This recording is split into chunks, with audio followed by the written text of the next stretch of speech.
Water Never Hurt a Man by Walter D. Edmonds. He trudged with his hands tight fists in his pockets, his head bowed to the wind and rain. Ahead of him in the darkness, so that he could hear the squudge of their hoofs, the towing team bowed their necks against their collars. He could not see them in the darkness. When he lifted his face, the rain cut at his eyes, and when the lightning split the darkness, he shut his eyes tight and pulled his head closer into his coat collar, waiting blindly for the thunder. Once, in a lull, he looked back. He could barely make out the bow lantern and the arrows of gray rain slanting against it. Between him and the light he caught glimpses of the tow rope, dipped slightly between the team's heaves and the roughened water in the canal. Somewhere back of the light, his father stood by the rudder sweep, his beard curled and wet, his eyes slits, sighting for the bank. John wanted to go back, wanted to tie by for the night, wanted to be in the bunk with his head buried in the friendly, musty smell of the blanket, where the storm could not reach him. He had gone back once, but his father had reached for his belt, saying, "Go on back. Water never hurt a man. It keeps his hide from cracking." John had gone back to the team. They did not need his guidance, but it was his place to keep the rope from fouling if a packet boat coming their way signaled to pass.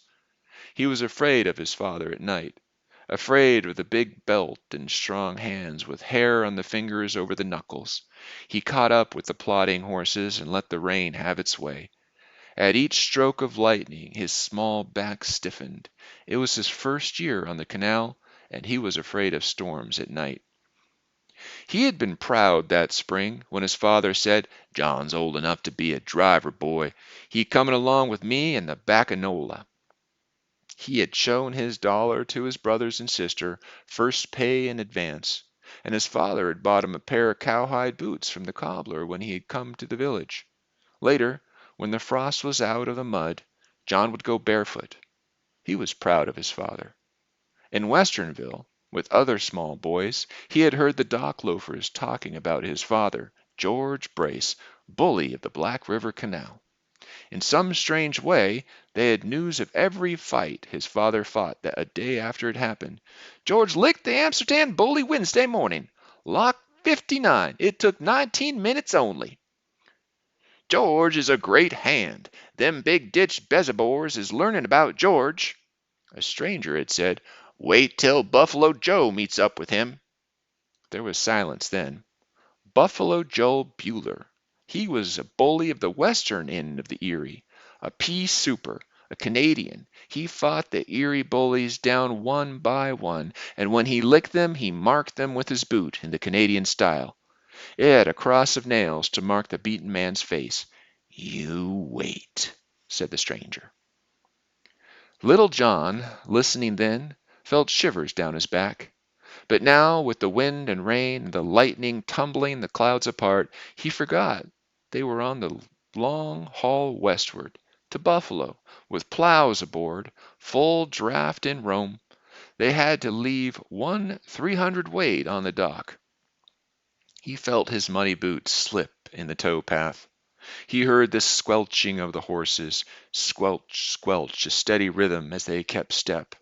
Once the lightning caught his eyes, and he had to clear view of the trees beyond the canal-side meadow.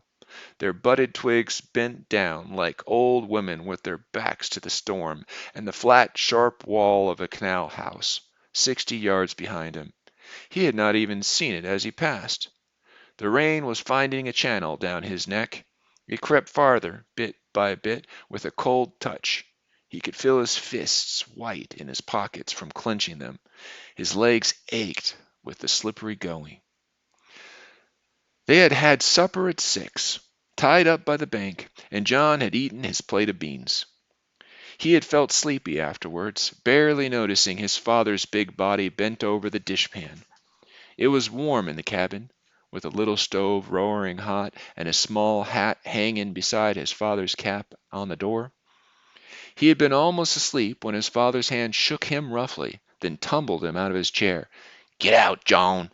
Them plows we've has to get west for spring plowing. We'll pick up Bob in Syracuse, then we'll have a better chance to rest. Get out now."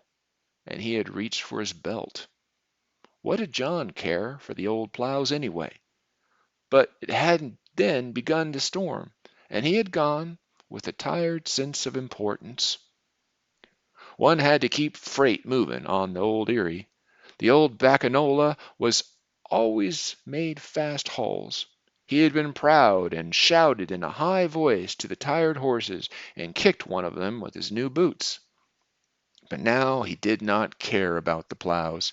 He wished the crazy old Bacanola would spring a leak in her flat bottom so they would have to stop till the hurry-up boats came along and patched her up.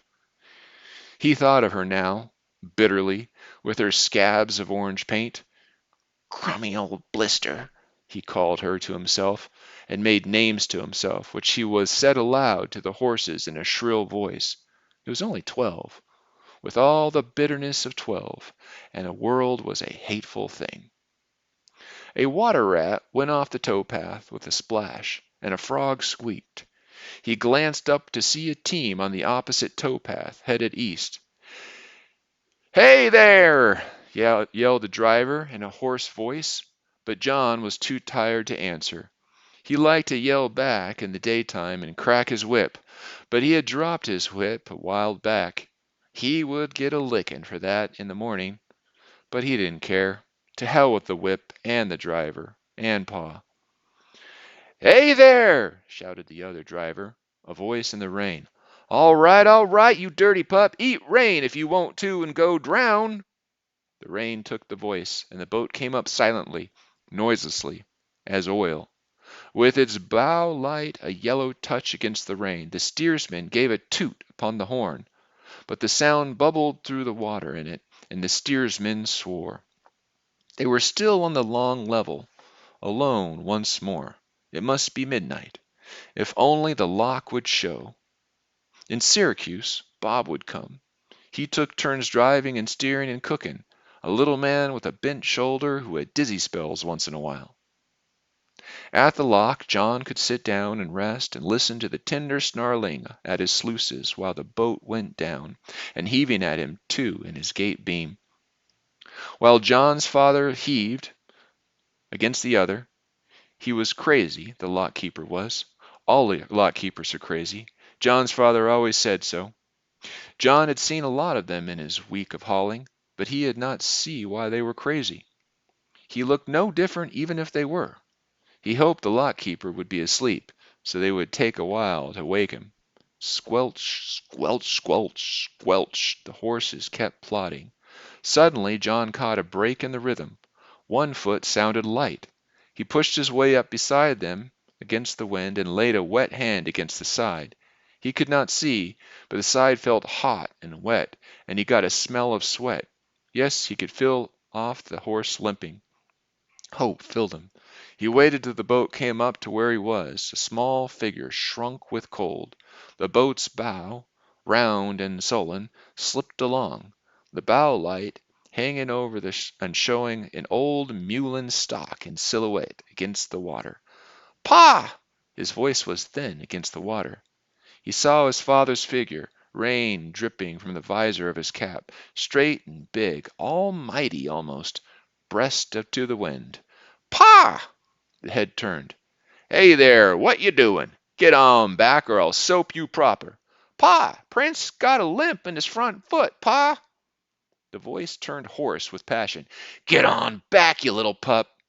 59's just round the next bend. Take your whip and tar him or I'll tar you proper." John sobbed aloud. For a bare moment he thought of staying still and letting the boat pass on. He had run away and joined a railroad. He would get run over by an engine there, just when things went well, and they would be sorry. He started to draw himself a picture of his body coming home in a black box, and his mother crying, and his father looking ashamed and sorry. And then the lightning made a blue flare, and he saw the straight figure of his father ahead, on the Bacanola, which seemed struck still, a pillbox in the flat county, and he was afraid and went running desperately, hoping he could get back to the team before he was missed. He caught the horses on the bend and, lifting his face to the storm, saw the lock lantern dimly ahead. And even then his ears caught coming up behind him, the harsh blast of a tin horn. He looked back and saw a light, 2 rope lengths behind the back of Nola. Even while he watched over his shoulder, he saw that it was creeping up. "John!" His father's voice beat down the sound of the rain. "Lay into them brutes and beat into this lock." He could imagine his father glaring hack. If only he had not dropped his whip. He would have liked to ask his father for the big bullwhip that cracked like 40 guns, but he knew what would happen if he did. He shrieked at the horses and fumbled for a stone to throw, but they had heard and recognized the note of his father's voice, and they were bending earnestly against the collars. A sudden excitement filled John as his father's horn rang out for the lock. The wind took the sound and carried it back, and the other boat's horn sounded a double toot for passing. John yelled shrilly. The horses seemed to stand still, and there was an odd effect in the rain of the canal sliding under them inch by inch, laboriously, as if his own feet he turned the world backwards. Minutes crept at them out of the rain, and the lights of the lock did not seem to stir. Then John heard the squelching of the team behind his back. Little by little they were coming up, past the Barcelona, until he could hear them panting through the rain, and saw them close behind dim puffs of steamy breath. He watched them frantically. Then the lightning came once more, a triple bolt, and the thunder shook him, and when he opened his eyes once more he saw the lock lanterns 100 yards ahead. At that instant the driver of the boat behind yelled, "Haw!" and the following team swung across his tow rope, and they were snarled. The horses stopped of themselves, shuddering. They were old hands and knew enough not to move, for fear of being thrown from the tow-path. The boats came drifting on, placidly as water-logged sticks. The light of the following boat showed a dark bow coming up. John heard his father roaring oaths, and saw by the bow light of the other boat a tall, clean-shaven man as big as his father, crouched to jump ashore. Then both boats came in by the towpath, and both men jumped. They made no sound except for the thump of their shoes, but John saw them dim against the lantern lights, their fists coming at each other in slow, heavy swings. The strange team was panting close beside him, and he did not hear the blows landing.